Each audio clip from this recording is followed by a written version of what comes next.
Mars media நேயர்களுக்கும் அன்பர்களுக்கும் இந்த நாள் இனிய நாளாக அமைய எல்லாம் வல்ல இறைவனை பிரார்த்திக்கின்றோம்.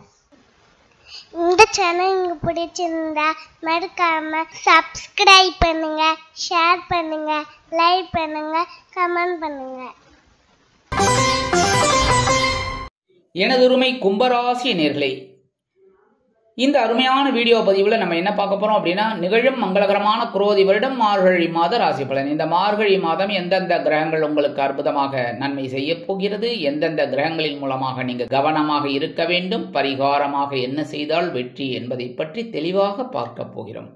இன்னைக்கு முதல்ல எடுத்து பார்த்தீங்கன்னா, ஃபர்ஸ்ட் ஆஃப் ஆல் உங்கள் ராசிநாதனும் விரையாதிபதியுமான சனீஸ்வர பகவான் உங்கள் ஜென்ம ராசியில் உள்ளார். ஜென்ம ராசியில சனீஸ்வர பகவான், செவ்வாய் பகவான், சூரிய பகவான் இவங்களாம் இருந்தாலே சில முயற்சிகளை தடை தாமதங்களை ஏற்படுத்தலாம் என்பதால் முயற்சிகளை மேற்கொண்டு செயல்பட வேண்டும். ஒவ்வொரு முயற்சியிலையும் வெற்றி கிடைக்கும்னு சொல்ல முடியாது. ஆனா அதுக்காக முயற்சிகளை விட்டுறக்கூடாது. சில முயற்சிகள் இழுபறியாகலாம், சில முயற்சிகள் காலதாமதமாகலாம், சில முயற்சிகள் உங்களுக்கு வெற்றியை கொடுக்கும். என கும்பராசி அன்பர்கள் உழைத்து முன்னேற வேண்டும் என்று நினைக்கும் கொள்கையை கொண்டவர்கள். அதனால அவங்களுக்கு ஒரு முன்னேற்றம் அருமையாக வந்து சேரும். ஏன்னா கும்பம் மாதிரி உயர்ந்து நிற்க வேண்டும் மற்றவர்கள் முன்னால் அப்படின்னு உங்களுக்கு ஒரு தாட் எப்பவுமே இருக்கும். அதனாலே உங்களுக்கு உழைக்கக்கூடிய ஒரு ஆற்றல் இயற்கையிலேயே வரும்.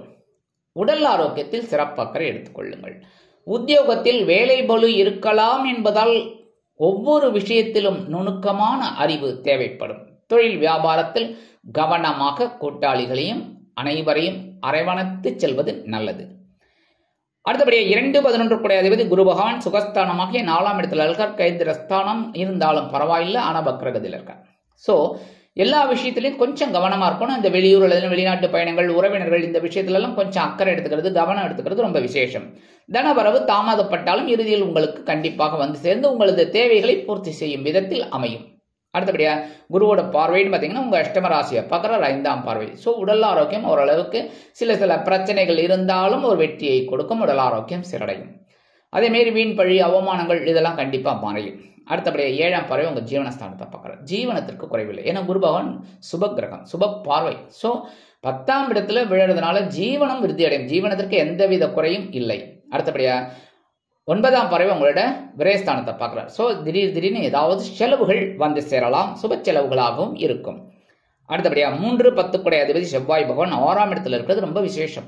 6ஆம் இடத்துல இருக்கிறது ரொம்ப விசேஷம். ஏன்னா இவர் தான் சகாயாதிபதி, ஜீவனாதிபதி. ஆனா என்ன, நீச்சமடைந்து வக்கிர கதி அடைந்து இருக்கார்.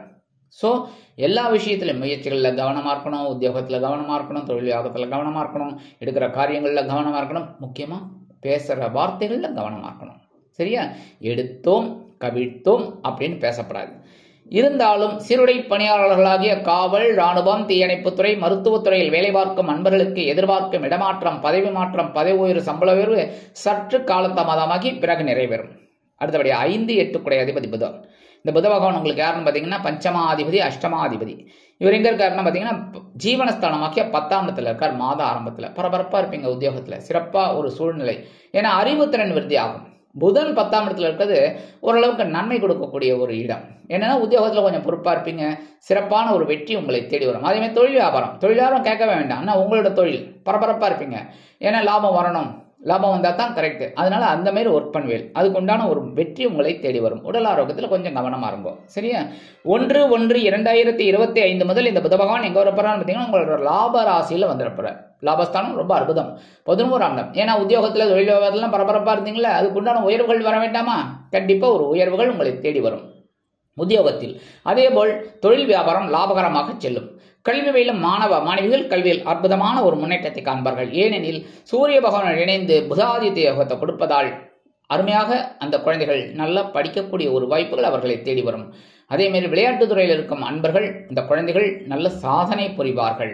எழுத்து மற்றும் அச்சுத்துறையில் இருக்கும் அன்பர்களுக்கு புதிய வாய்ப்புகளின் மூலம் உற்சாகம் அதிகரித்து காணப்படும்.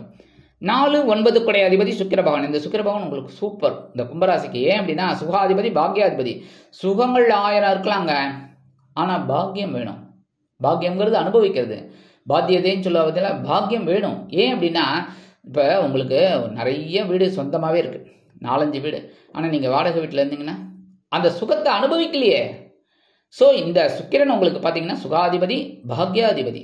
ஸோ அவர் எங்கே இருக்காருன்னு பார்த்தீங்கன்னா ஒரு விரயத்தில் இருக்கார். ஒரு செலவுகள் வந்து சேரலாம். விலை உயர்ந்த பொருட்களை வாங்கக்கூடிய ஒரு செலவுகள், வெளியூர் அல்லது வெளிநாட்டு பயணங்களின் மூலமாக செலவுகள், உத்தியோகத்தில் இடமாற்றம், தொழில் வியாபாரத்தில் அபிவிருத்தி செய்ய வேண்டும் என்ற எண்ணம், இதெல்லாம் உங்களுக்கு கண்டிப்பாக இருக்கும். உறவினர்களின் மூலம் சில செலவுகள் உங்களுக்கு வந்து சேரலாம். தந்தையாரின் மூலமாக சில செலவுகள் வந்து சேரலாம். 30/12/2024 முதல் இந்த சுக்கிர பகவான் எங்கே வரப்போறான்னு பார்த்தீங்கன்னா உங்கள் ஜென்ம ராசிக்கு வந்துடுறார். ஜென்ம ராசியில் சனீஸ்வர பகவான் இருந்தால் கூட இந்த சுக்கிரன் பகவான் வர்றது ரொம்ப விசேஷம். ஏன்னா சுக்கிரன்னாலே சந்தோஷக்காரகன். ஸோ சந்தோஷம் கண்டிப்பாக கிடைக்கும். ஒவ்வொரு வேலையிலும் உங்களது ஆற்றல் மீறிடும். உத்தியோகத்தில் முன்னேற்றம், தொழில் வியாபாரத்தில் முன்னேற்றம் கண்டிப்பாக வந்து சேரும். விலை உயர்ந்த பொருட்களை வாங்கி மகிழ்வீர்கள். மனதில் பொழுதுபோக்கு அம்சங்கள் அதிகரிக்கும். சுபகாரிய பேச்சுக்கள் நிறைவேறும். அடுத்தபடியா உங்களது கலத்திராதிபதி சூரிய பகவான் லாபஸ்தானத்தில் இருக்கார். அற்புதம். ஏன்னா சூரியன் தான் ஆத்மகாரகன். இந்த சூரிய பகவான் 11ஆம் இடத்துல இருக்கிறது ரொம்ப விசேஷம். நீங்க எடுக்கிற காரியங்கள் அற்புதமா இருக்கும். உத்தியோகத்தில் உயர்வுகள், தொழில் வியாபாரத்தில் உயர்வுகள் கண்டிப்பாக வந்து சேரும். சிலருக்கு புதிதாக தொழில் தொடங்கக்கூடிய ஒரு வாய்ப்புகள் உருவாகும். உத்தியோகம் தேடக்கூடிய குழந்தைகளுக்கு நல்ல உத்தியோகம் அருமையாக அமையும். முதல் இன்டர்வியூவே அவங்களுக்கு சக்சஸ் ஆகும். அடுத்தபடியாக எடுக்கிற காரியங்கள்லாம் அற்புதமா இருக்கும். வாழ்க்கை துணையின் மூலமாக சில நன்மைகள் உங்களை தேடி வரும். அதே மாதிரி சில பேருக்கு வீடு, மனை, வாகனம் இதெல்லாம் வாங்கக்கூடிய ஒரு திட்டம் நிறைவேறும்.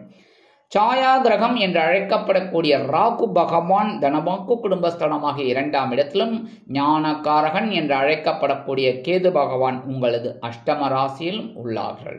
அதனால என்ன பண்ணணும்? எல்லா விதத்திலும் கவனமாக இருக்க வேண்டும். குடும்பத்தில் குழப்பங்கள் இருக்கலாம். குடும்ப உறுப்பினர்களின் மூலமாக சில குழப்பங்கள், பிரச்சனைகள் வரலாம் என்பதால் அவர்களை அனுசரித்து நடந்து கொள்வது நல்லது. முக்கியமாக பேசும் வார்த்தைகளில் நிதானத்தை கடைபிடிப்பது நல்லது. எடுக்கும் காரியங்களில் கவனமாக இருக்க வேண்டும். வாகன பயணங்களில் எச்சரிக்கை கண்டிப்பாக தேவைப்படும். ஆனாலும் உங்களது முயற்சிகள் வெற்றி அடையும். பரிகாரமா என்ன பண்ணினா ரொம்ப விசேஷம். முருகப்பெருமான் வழிபாடு கண்டிப்பா பண்ணணும். ஏன் அப்படின்னா செவ்வாய் பகவான் நீச்சமடைந்து வக்கிரகதியில் பகைரன ரோகஸ்தானத்தில் உள்ளார். அதனால அவருக்கு ஒரு பலம் கொடுக்கணும் அப்படின்னா நம்ம செவ்வாய் பகவானை வழிபாடு பண்ணணும். செவ்வாய் பகவானை செவ்வாய் கிழமைகளில் நெய் தீபம் ஏற்றி செவ்வரளை மாலை போட்டு அர்ச்சனை செய்து வழிபாடு செய்வது உச்சிதம்.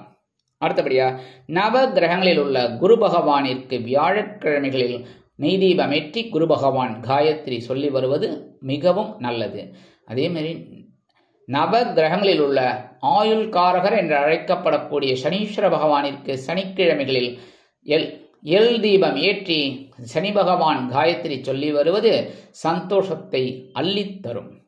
அடுத்தபடியாக முக்கியமாக நான் சொல்ல வேண்டியது புற்றுக்கோயில். ஆஸ் யூஷுவல் கண்டிப்பாக எல்லாருக்குமே நான் சொல்லுவேன். புற்றுக்கோயில் போயிட்டு செவ்வாய்க்கிழமை, வெள்ளிக்கிழமை, ஞாயிற்றுக்கிழமை 3 நாள் போகிறது ரொம்ப விசேஷம். முடியல ஒரு நாள் கண்டிப்பாக போயிட்டு வாங்க. செவ்வாய்க்கிழமையோ, வெள்ளிக்கிழமையோ, ஞாயிற்றுக்கிழமையோ ஒரு நாள் போயிட்டு அம்பாள் வழிபாடு, நாகர் வழிபாடு செஞ்சுட்டு வாருங்க. அதன் மூலமாக இந்த ராகு கேதுக்கள் உங்களுக்கு அற்புதமான ஒரு பலாபலன்களை கண்டிப்பாக கொடுப்பார். ஆக இந்த சிறு பரிகாரத்தின் மூலம் மார்கழி மாதம் மாற்றம் தரும், முன்னேற்றத்தை அள்ளித்தரும் மாதமாக கண்டிப்பாக அமையும் என்று கூறி விடைபெறுகிறேன். நன்றி, வணக்கம். மீண்டும் ஒரு அருமையான பதிவில் நான் உங்களை மனமகிழ்ச்சியோடு சந்திக்கிறேன். வாழ்த்துக்கள். வாழ்க வளமுடன். இந்த சேனல் உங்களுக்கு பிடிச்சிருந்தா மறக்காம சப்ஸ்கிரைப் பண்ணுங்க, லைக் பண்ணுங்க, ஷேர் பண்ணுங்க.